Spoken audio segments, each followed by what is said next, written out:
I used to dread sundown. Then 5 tiny upgrades made camp feel like home. After over 100 solo backpacking trips, including the Grand Canyon, the Sierras, and the Mojave Desert, comfort at camp wasn't just a luxury, it became a survival strategy. Camp for me used to mean cold, damp, and barely tolerable. A lot of hikers think that real comfort means heavier packs or luxury gear. They're wrong. I made 5 small upgrades, just a few ounces each, and my nights went from miserable to calm, dry, and actually enjoyable. These pieces didn't just change my gear, they changed how I felt about backpacking. And by the way, I share real-world backpacking systems and comfort-focused upgrades every week here on YouTube, so if that's your vibe, hit subscribe for more.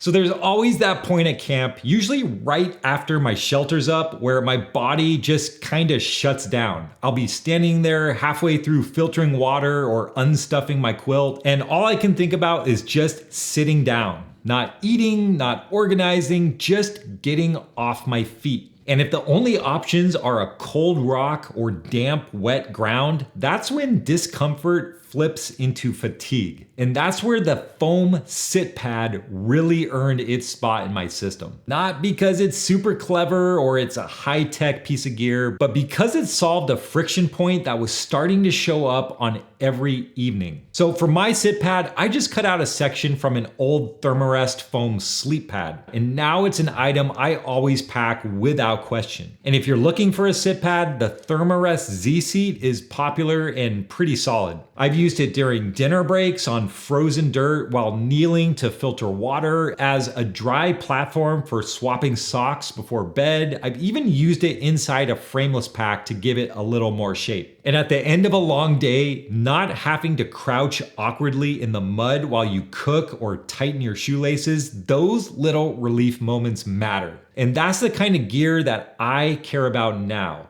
Low effort tools that reduce friction along the entire day. So I used to carry a regular puffy jacket that I picked up at REI. It was warm, but it was not built for backpacking. It was bulky, heavy, and it hogged way too much space in my pack. After a few trips, it became clear that I needed an actual backpacking insulation layer. And that's when I started searching and I eyed the Mountain Hardwear Ghost Whisperer. At the time, it was the ultralight puffy, under 8 ounces and way more dialed than anything I'd used before, but it was not cheap. And it took several months sitting in my cart before I finally pulled the trigger and bought it. And honestly, it was worth it. I loved how it fit, especially the longer cut in the back because I'm a tall guy, so that mattered. And how the hood actually stayed put without feeling tight as you turned your head around. It felt purpose-built for backpacking, not like a repurposed ski jacket. And now the Ghost Whisperer is one of my favorite camp items. If I'm cooking dinner, I'm wearing it. If I'm collecting water at dusk, I'm wearing it. Sitting on a rock, wondering why I chose this hobby? I'm still wearing it. But let's be clear, it's not a miracle jacket. At 30 degrees, it's probably not gonna keep you warm enough by itself. And that's where people run into trouble if they're not layering properly. You still need to think in systems even if you have an ultralight down jacket. Insulation, wind protection, and sleep setup all working together. So on colder nights, I'll pair it with my wind shell or even slip an extra fleece underneath the jacket. Still, even on summer trips, it's the difference between standing around cold at night or actually enjoying your campsite.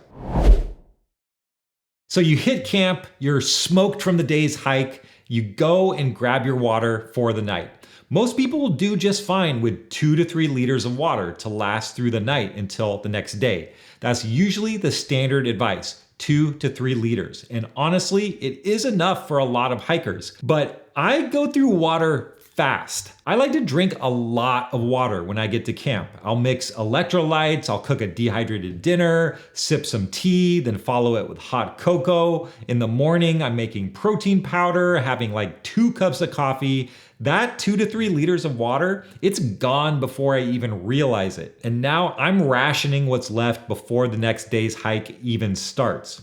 So I scaled up my water capacity. First, I bought a 1-gallon bag from Sawyer, and bumping my water at camp up to 4 liters did help, but I still ended up coming up short more often than I'd like. Eventually, I just went all in and got a 2-gallon water bag. And that's what I actually bring on my hikes now. I'll literally have 2 gallons of water at camp each night. Now, that's definitely not something that most hikers need. But if you go through water fast like I do, having that much capacity removes all the guesswork. It gives me plenty of water for camp, dinner, nighttime, the morning, and my next hike with a margin to spare. Now, if you're considering gathering that much water, just make sure your route and your water source makes that kind of weight doable, because yeah, water weighs a lot. 2 gallons is about 16 pounds. So I'll usually just drop all my gear at camp first and then hike over to my water source with my backpack and the 2-gallon bag so it's manageable. And the trade-off, I don't have to think about water again all evening. Unfortunately, I don't think Sawyer sells the 2-gallon bag anymore, but you can still get large capacity bags from brands like Sawyer, Canuck, or Hydropack, and I'll throw a few links to those in the description below.